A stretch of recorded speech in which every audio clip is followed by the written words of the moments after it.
Hello everyone and welcome to Politics Today live on Channels Television. I'm Sean Kimbaloye in Lagos. So much to talk about today. It's Friday and I'm wondering how much of political stories are breaking and coming in just in droves. But we have all of them covered for you. So stay with me for this next hour. So we bring you all of what you need to know in your world of politics. So before we begin, let's tell you about your political roundup stories.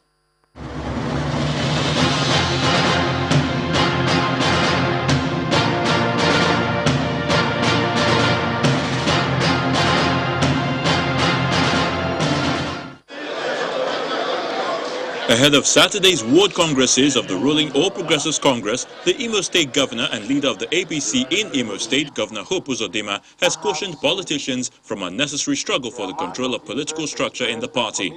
He is advising that they should come together to build a strong and robust political family that will enable every member of the party to contest and win elections through a democratic process. The governor says the party in Imo State will follow the laid-down guidelines for the Congress as stipulated by the national body, which offers an open contest and opportunity for all persons with capability and experience to lead the party. We want to build a party that will grow to be a very big roof that will protect all of us from being beaten by any accidental rain. National award.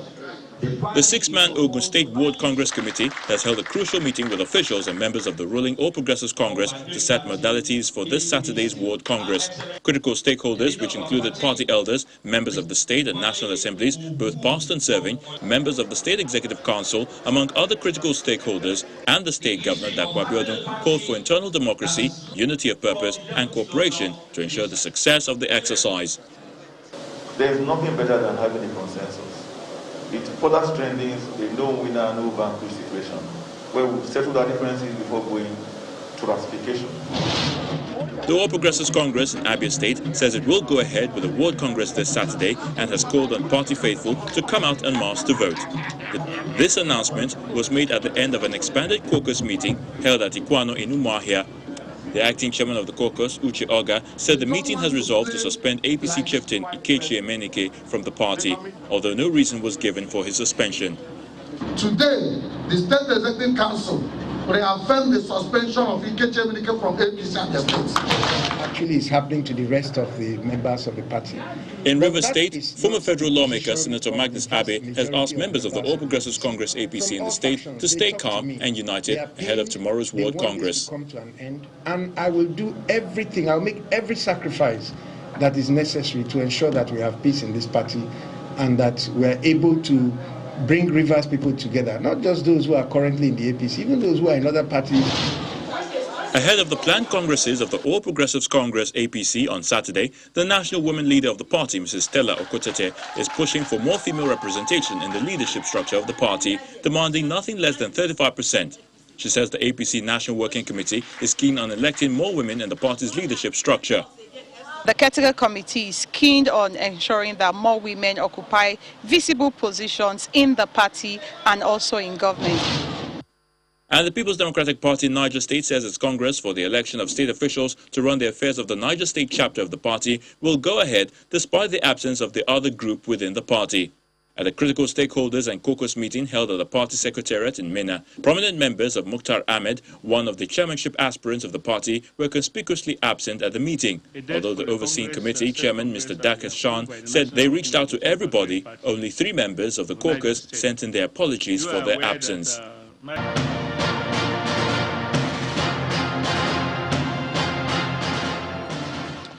And so if there are 2 documents that have been cited and looked into in the past few days, these 2 documents, the Nigerian Constitution and the APC Constitution, and the reason we're going to delve into tonight. It's few hours before the All Progressives Congress World Congresses, which is expected to hold across the country.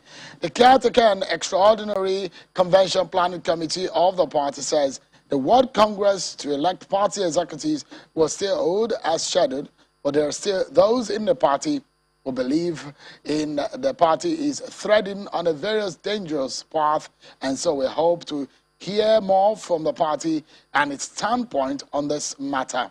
Screening of aspirants and then work concurrencies that is scheduled for tomorrow, 31st of July. 2021.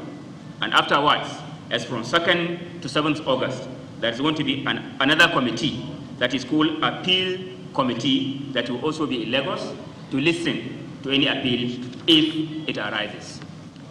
It is also agreed that the venue of the Congress or the election of the members is going to be the APC ward offices. The mode of election, going by the guidelines, is stated that A, that should be consensus. All party positions prescribed or implied by the party's constitution as above stated for the congresses shall be filled by democratically conducted elections at the respective congresses. However, for peace and harmony, the party encourages emergence of candidates through consensus in the first instance. That is the situation for you in Lagos State. In Osun State, there is confusion. In Bayelsa State, in fact, there is more confusion. Let me tell you what is happening today.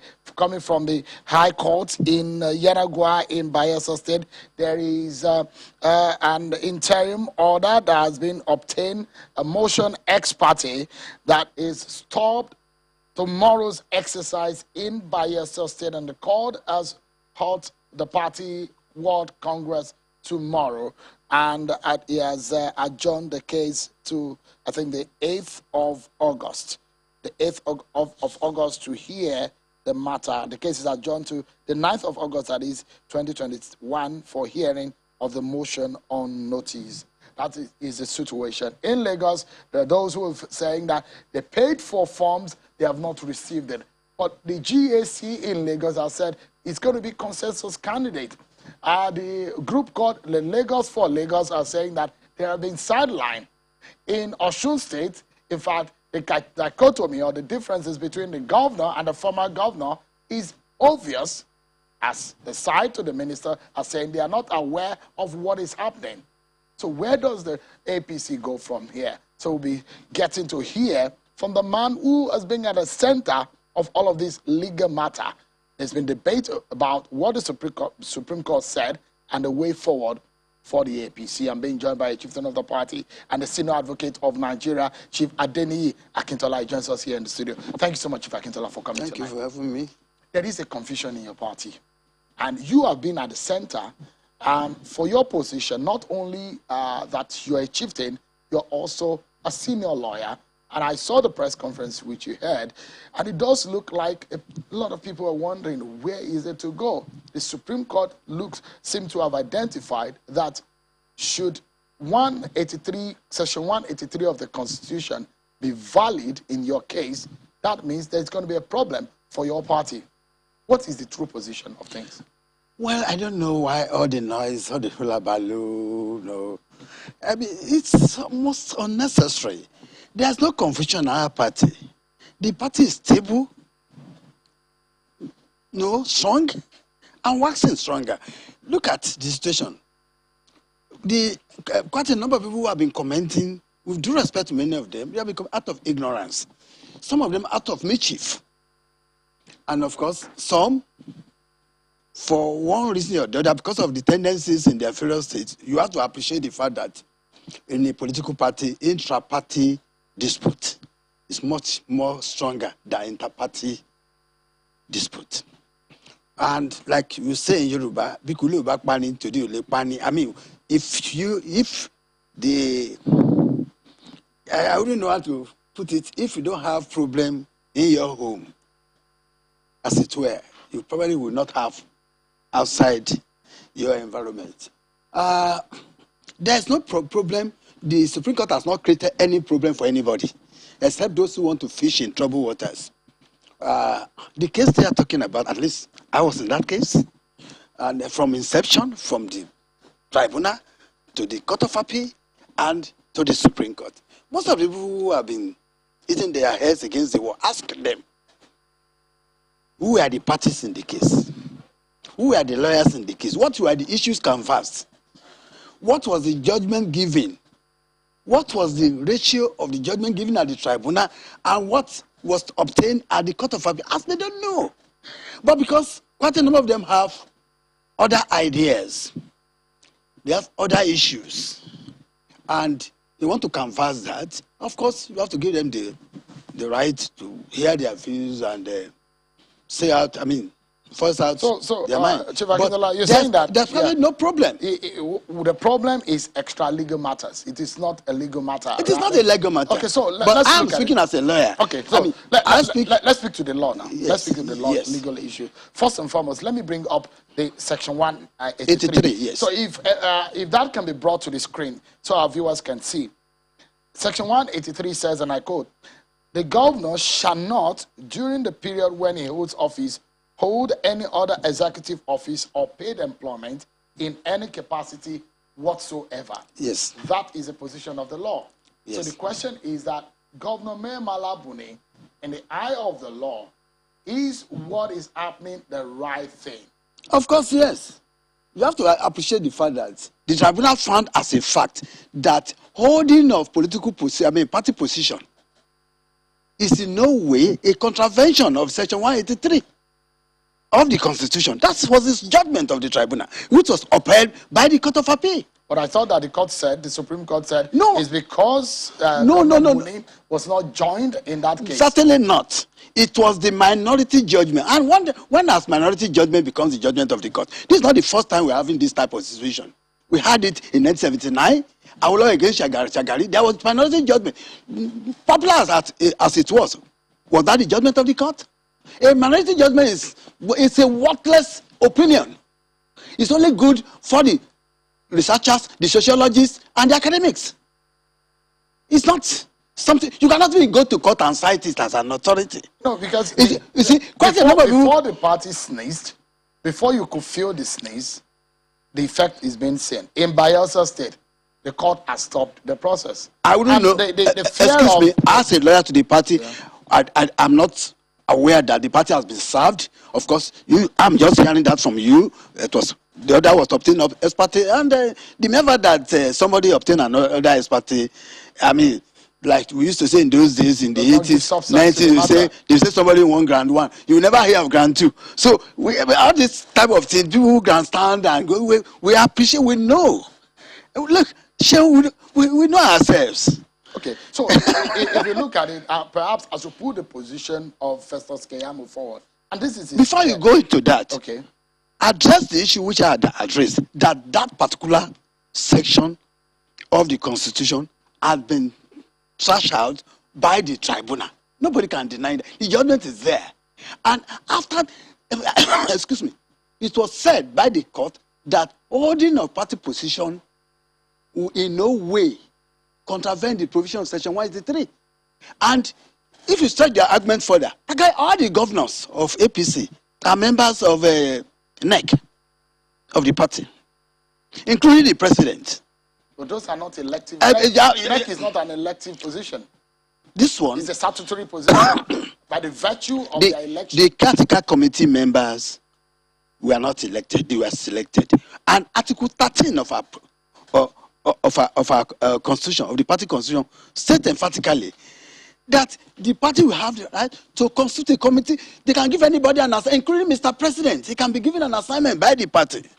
So the mere fact that you are given an assignment, just like judges or justices all over the country being appointed as chancellors in their churches, being appointed as, we will ask them to vacate their position. That's not an assignment. It is an assignment. That is an executive position of the party.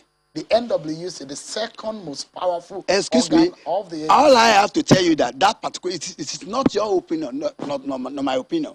It has been interpreted by the court. It was upheld by the appellate court. So why should anybody want to hit his head against the wall because of that? It has been interpreted. Unless you don't believe in the rule of law, that particular provision of the Constitution has been interpreted by the tribunal, upheld by the Court of Appeal, and upheld by the majority justice of the Supreme Court. What else do you want? The mere fact that somebody expresses an opinion in the minority, it can never be further argued. You can't stretch it further.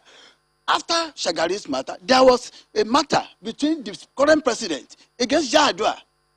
I represented Atiku in that matter. Between Atiku against Yar'Adua in 2008. The case started in 2007, and there were minority judgments too. delivered by Justice Aloma Mukhtar, who later became the CGN. Justice Onege, who also later became the CGN, and the immediate past ambassador to the United Kingdom, the immediate past High Commissioner, Honorable Justice Okuntade. They gave minority judgments, and the judgments were popular, yes, but that doesn't mean it's the judgment of the court. No matter how popular a judgment, minority judgment is, it's not the judgment of the court. It's an opinion. So that is settled. And it ends there. That is the basis of the confidence of the party. Yes. And you've given the party this legal advice. Of course, it's there. Let me take you, Chief Akintola, quickly to this. What Mr. Keyamo said, and this is his fear. He's a senior advocate of Nigeria. He is my junior. We appeared with me against in Atiku's matter. He appeared with me several times. And I sent him a message. Was this from you? He replied me just yesterday to say he was expressing a fear. And I said that fear was unfounded. You see, we are trained as lawyers not to be flippant. We are trained to speak strictly. It's not about sentiment. Was that statement flippant? I'm not saying that. But what I'm saying is that when you express an opinion, when you speak as a lawyer and as a senior advocate of Nigeria, you should be mindful of what comes out of you. Because, one, it carries weight. People will read meanings into it, apart from your own position. And don't forget, becoming a senior advocate of Nigeria is not a tea party. You are made to swear to an oath, just like the president and the governor, to uphold the position of the Constitution. Everything that every governor swears to, and Mr. President, is what a senior advocate of Nigeria swears to. So, to that extent, you are expected to uphold the Constitution, the rule of law. The court has given a judgment on this. Criticism of such should not come out from the mouth of a lawyer. That should be left to the sociologists, the academia, and of course, the members of the public. It should not be from a senior lawyer. Okay. So, because this is coming from a fellow learned colleague of yours, yes, and you said he's your junior. Well, let's look at the meat of the fear that he has. And whether or not he should not express it doesn't mean that that fear does not exist. And it says, and I quote, he has expressed his discussional right, but I'm just saying, by virtue of his position, apart from being a very senior member of the bar, he's also a very senior member of the government. He's also and of the party. He actually sat and midwife the bat of this caretaker committee. But it was a leaked memo. It wasn't a public document. Well, I saw it. It was a memo that was over 50. If I remember correctly, 53 people forwarded it to me from different 53. But that was after it was leaked. After it was leaked, and immediately I sent him a WhatsApp message. My brother, is this from you? Because so when we called, and he replied me yesterday after I addressed when we called the minister to confirm whether or not he asked, where did you get it? That was the first question. It was leaked. I got it from reluctant 53 different. Because he said, according to him, it's a confidential document. That's yes, what he it said. was. I mean, so it was only headed confidential. Okay, so now, if you look at what he said, quote, therefore, any other person affected by the actions of the Buni-led committee will henceforth not fail to join him in any subsequent case in court. This includes any subsequent election matter in any part of this country and all the APC congresses they are about to hold. He went further to say the Supreme Court has just weaponized all those that would be aggrieved by the APC congresses to proceed to court to challenge the competence of the Buni-led caretaker and caretaker committee to organize the congresses and national convention. These are his fears. That let me address. We cannot gamble with this delicate issue. The time to act is now. And he gave advice. He gave two options for the party. Yeah, we appreciate that. But let me say this. One, he was not seized of the facts of the case. Two, he was not a party to the case. Three, he was not in court. Four, he knew nothing about the outcome, the ratio of the three layers of courts. The ratio that we are given by the three layers of court, because he was not there.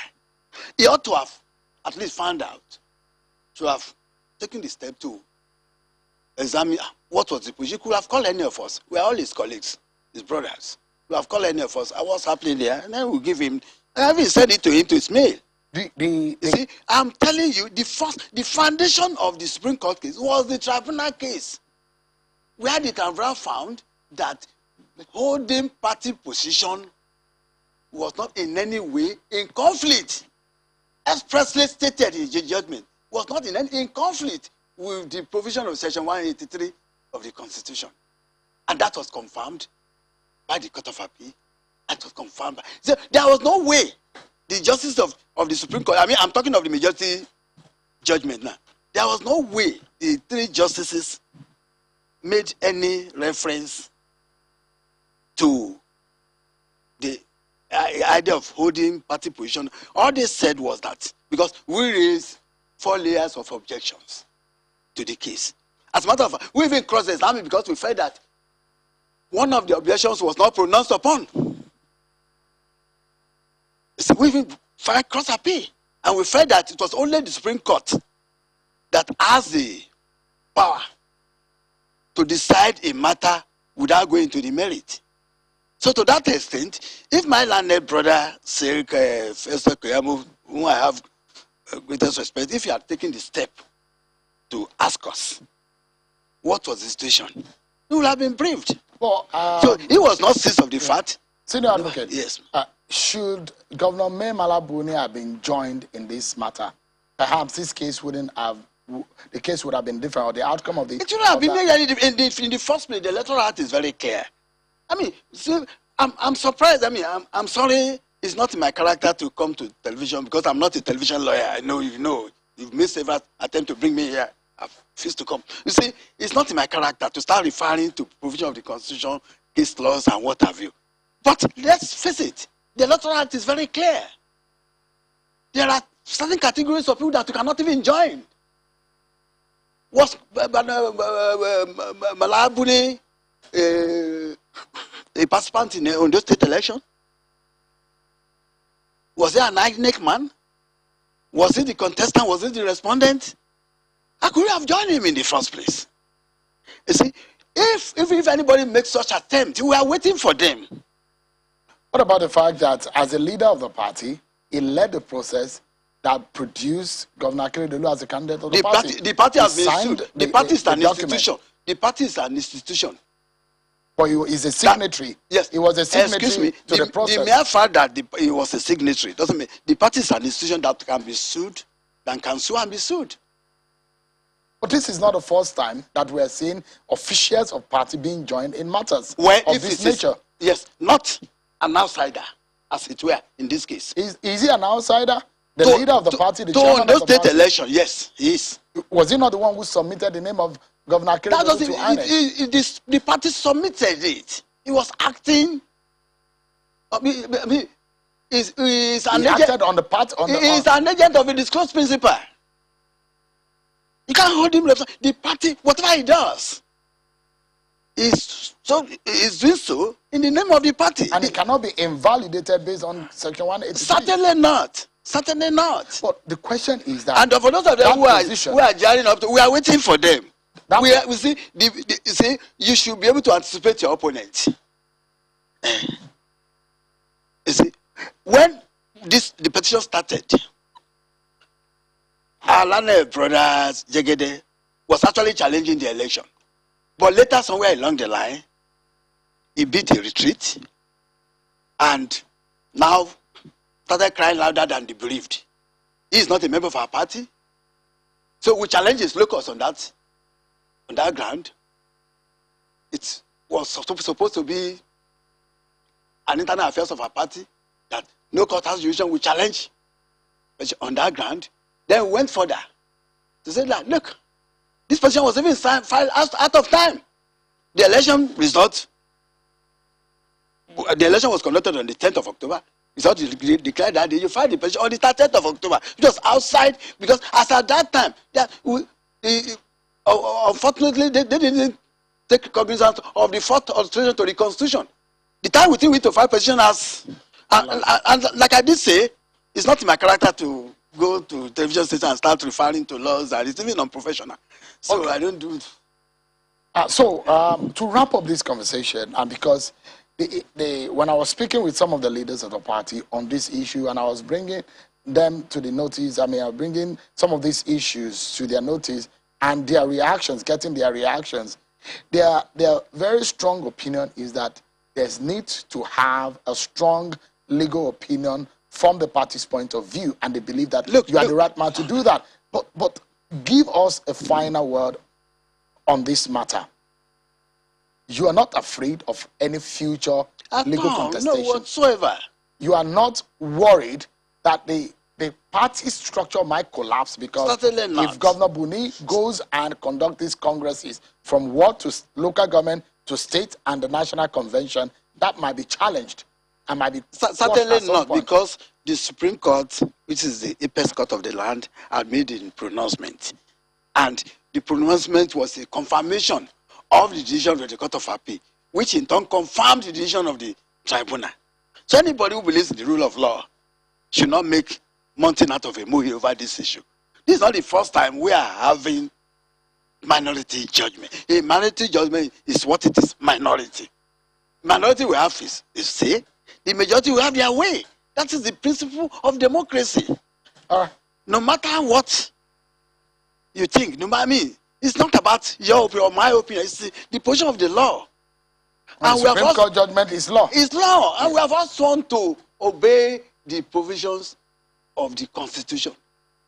And this Constitution you are holding enjoined everybody, especially every institution, to enforce the judgment of the Court of Records. The Tribunal, the Court of Appeal, and the Supreme Court are courts of records. All right. Chief ADENIYI Akintola, Senior Advocate of Nigeria and Chieftain of the All Progressives Congress, an aspirant in the Oyo State governorship race in 2019. Thank you so much indeed. It's a pleasure seeing you at last in our studio. Thank you so much for coming. Thank you for having me. Thank you for having me. We'll take a break, everyone. And when we come back, we switch gears away from the APC internal matters. Two men are going to be joining me, KOLA OLOGBODIYAN, Honorable JARIGBE Agom, whom the court today says is the duly elected senator in Cross River State. And we discuss also the Anambra PDP crisis. There was a judgment today. What is the meat of that judgment? We'll discuss it after now. Join us again. Welcome back, everyone. Let's begin first and foremost. In this half of the program, we're talking about two matters. The Court of Appeal in Abuja has set aside the judgment of Justice Uluka ADENIYI of the Federal Capital Territory High Court, which sacked the Executive Council of the People's Democratic Party in Anambra State. Delivering judgment in one of two appeals brought before the court, a three-man panel led by Justice Stephen Ada upheld the appeal filed against the judgment of the lower court. Justice Ada held that the lower court lacked the territorial jurisdiction to have heard the suit brought before it on the dispute over the leadership of the PDP in Anambra State. Samuel Anyakola had filed a suit at the FCT High Court, Abuja, claiming that the PDP arbitrarily imposed the state chairman, EXCO, and other national delegates on members in its Southeast Zonal Congress of March 6, 2021. Justice ADENIYI of the FCT High Court had held that the PDP violated its constitution in the conduct of the Congress and the appointments made thereafter. He further declared that all Congress's designations made by the PDP were nullified and set aside.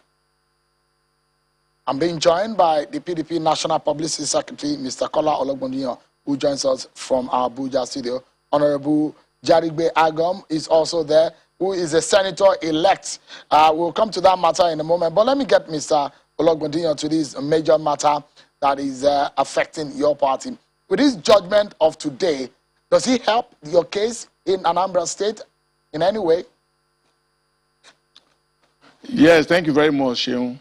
The judgment by Justice Ada, as delivered today, has strengthened our party's position, which is that we conducted a primary, we had EXCO elected in Anambra State, and we conducted a primary which the party stood with to the end, and it's that primary that produced Valentine Ozigbo.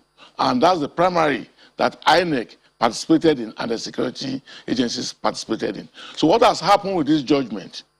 This is the judgment upon which all the issues by the Ugochukwu Ubas group rested on. Having set aside that judgment, it is believed that all other issues will be rested in favor of our party and our candidate, Valentine Ozigbo. But this is not the only matter in this in the Anambra PDP. I understand next week there is another judgment expected from the appeal court also in relation to why is your party in so much of a troubled water in Anambra State? And it does look like your party is even distracted from the main business of the day. Well, we wouldn't know. We can't say in clear terms why the party has such distractions from certain members of the party. And I say so because the party has a process. Even those who went and organized a separate primary election, which is not recognized by the party, pick forms from the party. And we believe that they are going to conform themselves with the procedures and the practices of the party. However, they held a different primary. However, even for the primary, they went to court and said a particular list of EXCO must be adopted outside the list that came out of the election in Anambra State. Unfortunately, Justice ADENIYI set aside a decision of a court of coordinate jurisdiction, even within the FCT, and tried to impose the Ayankora committee upon the party, which the party totally rejected. So at the end of the day, we went to primary in line with the provisions of our constitution, having dissolved all the EXCOs. So by and large, we believe that since every other petition before the court is predicated upon the Justice ADENIYI's judgment, now that that judgment has been set aside at the Court of Appeal, we believe strongly that all other issues will collapse into the decision of the appeal court. Although the Senator Ugochukwu side of the divide does not believe, does not quite, their argument does not quite agree with what you have just stated now. From their own point of view, this judgment does not have anything to do with the case between Senator Ugochukwu and Mr. Valentine Ozigbo, because according to them, they are going ahead and they believe that the judgment that was delivered in Awka is suffices for them to be enlisted, because the court has said enlist Senator Ugochukwu and Valentine Ozigbo should stop parading himself as the candidate of the PDP. But we understand that you have been served that court judgment. Have you obeyed it as a party? Well, I'm not aware of service on the party. And I say that with all sense of responsibility. But because I know, and you recall, and I guess it was on this your program, that Festus Okoye, the spokesperson of the Independent National Electoral Commission, came out openly and made a declaration to the effect that People's Democratic Party conducted a primary election in Anambra State in which Valentine Ozigbo emerged as the candidate of the party, and that INEC witnessed that election, other security agencies witnessed the election. However, if there are matters in court concerning the candidature of Valentine Ozigbo, they are predicated on the issue of the EXCO of Ayankora and others. But the joy and the beauty of this, of the judgment of today, is that that superstructure has been set aside, which means that the judgment of the court recognizes the provisions of the Constitution of the People's Democratic Party as carried out by the National Working Committee and other committees set up by the party. Those who didn't participate in the process of the party cannot come and lay claim to, that cannot come and force the party to recognize the outcome of whatever they organized. there is a popular proverb in Yoruba. Thank goodness that you speak Yoruba language. And in English, it literally means that how the evening will look like is sometimes determined in the morning. Is the evening of your party in Anambra State being determined by what we're seeing, which looks like in the wee hours of the race, with the kind of discordant tune that we're seeing that is playing in your party right now? There's a lot of confusion now. Who do we follow? The court judgment we say today, another judgment we say tomorrow.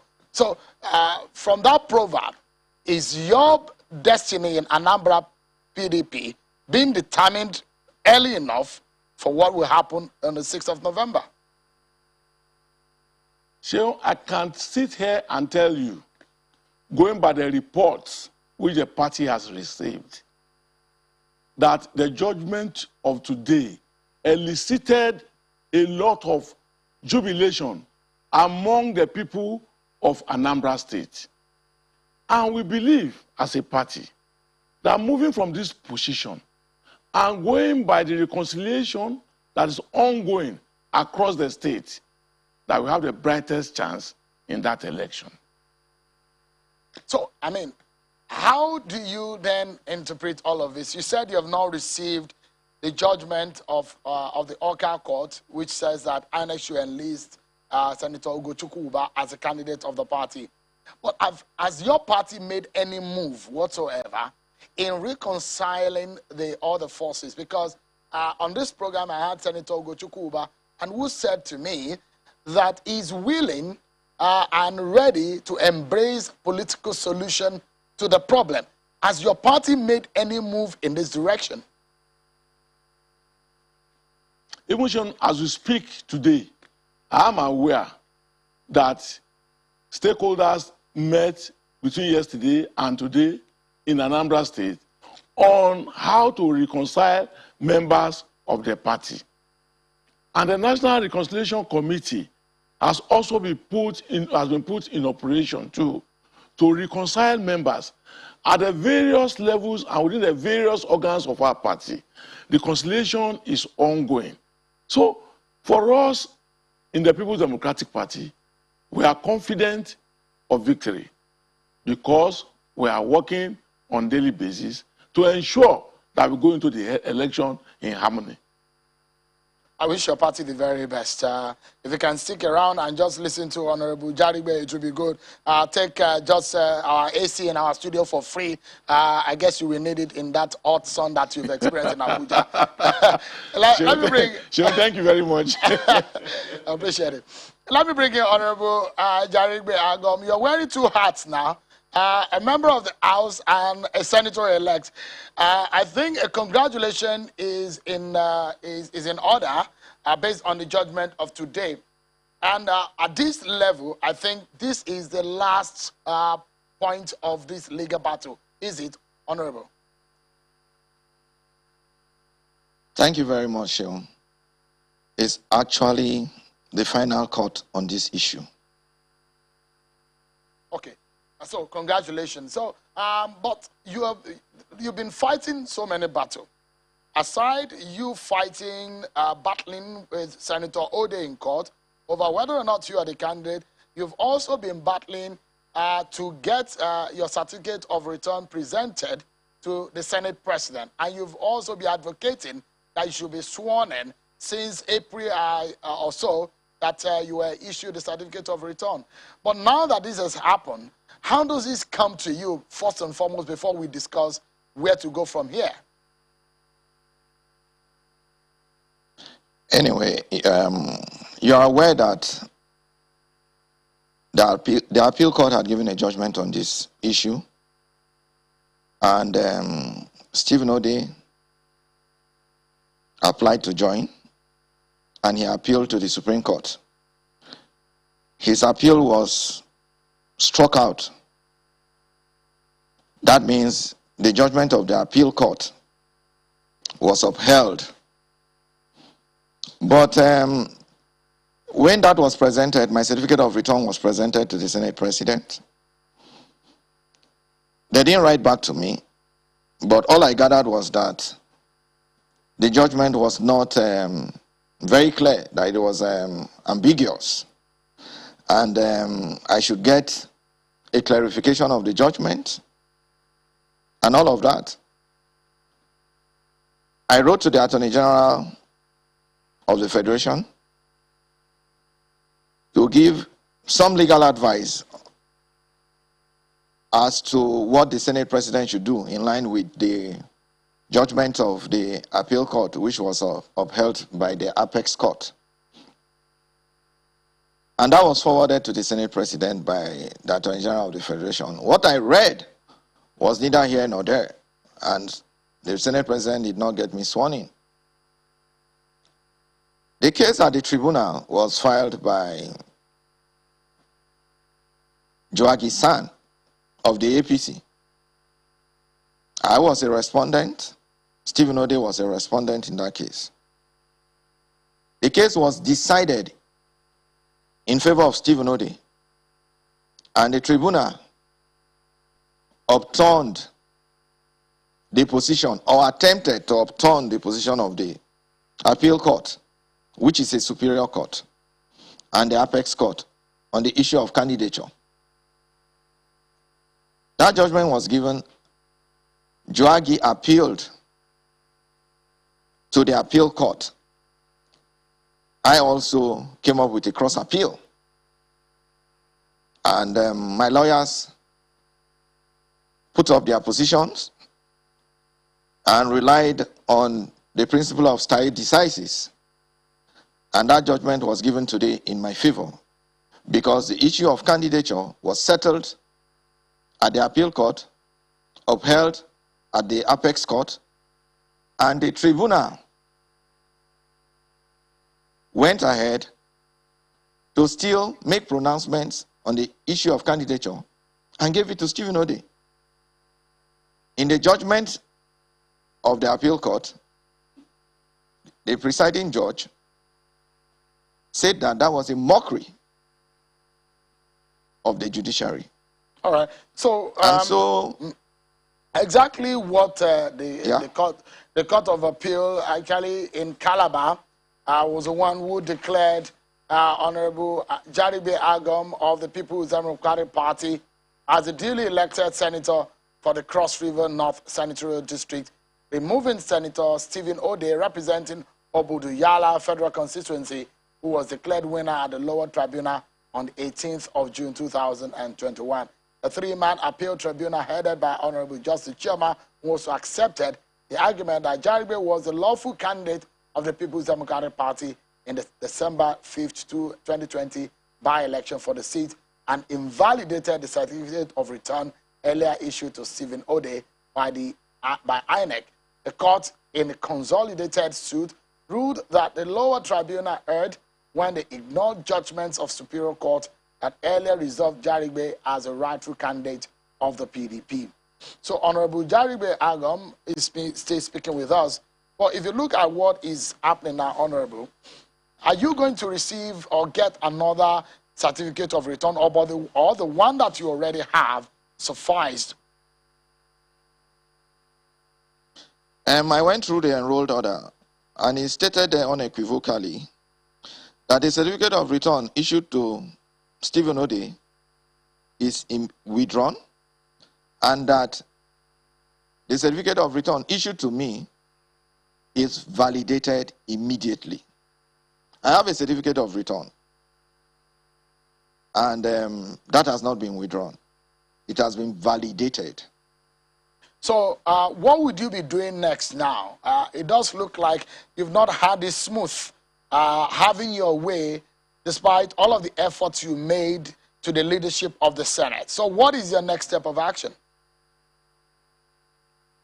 The excuse given by the Senate ab initio was the fact that the judgment had no consequential orders, and that the Supreme Court did not specifically say that the certificate of return issued to Stephen ODEY should be withdrawn. That has been so cured by the pronouncements of the court and the latest judgment by the appeal court today, which is the final court on this issue. The National Assembly is on recess, so you perhaps will have to wait, isn't it? But should any of this issue come up, because the last time I had you on the program on this same matter, you perhaps did not envisage that you were not going to be sworn in. And there's been a lot of advocacy for your certificate of return to be recognized and you being sworn in. But, I mean, should any of this happen, if envisaged that you're not recognized again, what would you do? I'm a member of the National Assembly. I think at the time there was a lacuna. And so there was a window for excuses. Right now, the court has stated what their position is. And the certificate of Stephen ODEY has been withdrawn and mine validated immediately. And it's the same certificate of return that has everybody in the Senate as member of the Senate and has qualified them to be senators. And mine is not going to be different. Senator Stephen ODEY is your brother because you are from the same senatorial district and you perhaps you speak the same dialect. You have a lot in common. You're a member of the same political party. But what vision do you have for the people of your senatorial district that gives you the confidence to pursue this matter to this very point? Anyway, I'm not a rookie. I've been in the House of Reps. I'm a member of the National Assembly. I have my programs all set out. The only thing that this will do is that instead of just representing Ogojayala, I will be representing Obudubekwara Obanliko as senator. So I now have 5 LGAs. And it's to extend my programs, my activities, to the other 3 LGAs so that they can benefit from the dividends of democracy properly. What exactly would that be? And what will be your primary focus? It's always been human capital development and infrastructural development. It's also as clear as crystals that in terms of infrastructural development, I have projects in each of my wards that make up my federal constituency. And I will extend that to the other 3, to other LGAs, Obudubekwara Obanliko. In terms of human capital development, the facts speak for itself. I've done a lot for my people, and I can only do more by the grace of God. In terms of lawmaking, I know quite a few of your constituents who are not sure whether they are Cameroonians or they are cross-Ivorians because of the border issue and some of the years of contention of issue of border and issue of poverty and issue of negligence, according to them, that there's been clamor within some of the communities in your constituent. What are you going to be doing in that respect? Well, I don't know the area you're talking about. I don't represent the Agom area. I don't represent the Buki area. When sworn in as senator representing Cross River North, I will have up to Obanliko, and I know that the borders are clearly delineated, and we don't have any issues between us and the Cameroons. But you've not told us because I've visited and I've covered issues in that area before. So I'm speaking from some of the plight of those people that I've heard. But if that perhaps has not come to your notice, primarily, what would be your focus, legislative-wise, as a senator? If it has to do with the borders with the Cameroon, it has to be something that will be handled at the national level. The border commission is there. I will look at the issues and come up with a motion on the challenges of our people, if there are, if they exist. And I think the authorities will handle them. I don't think because that I know if there are such issues, our government will be complacent. On a final note, and this is very brief, your governor, a former PDP governor, was moved to the APC. Are you considering following him to the APC? My governor is very, with all sense of respect, he is very ubiquitous. He's everywhere. And I cannot afford to be that kind of politician. Well, we'll leave it at that. Honorable JARIGBE Agom, Senator-elect of the Cross River North Central District, based on the judgment of court today. Thank you so much for coming today. And Mr. KOLA OLOGBODIYAN, thank you so much also for your time. But that's our show for today, everyone. Many thanks for watching. I'm Sean Kimale. Have a wonderful Friday evening.